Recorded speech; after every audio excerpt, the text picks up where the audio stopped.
akong 4 na Shih Tzu na pauli-uli dito sa loob ng aming bahay. Dalawa lang to sa mga alaga kong aso na pauli-uli dito sa loob ng aming bahay. Ito si Molly, ito si Maxi na bida-bida.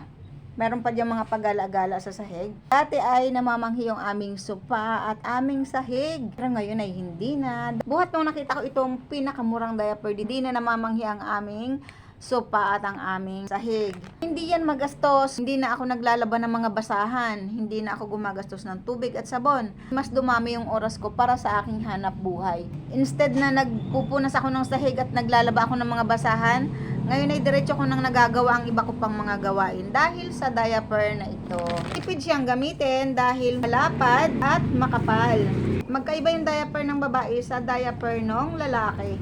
Kasi yun sa lalaki, parang ibinebelt lang. Itong sa babae ay merong butas para sa buntot. Mas matipid to gamitin kasi kahit nakailang ihi na ay hindi pa rin napupuno.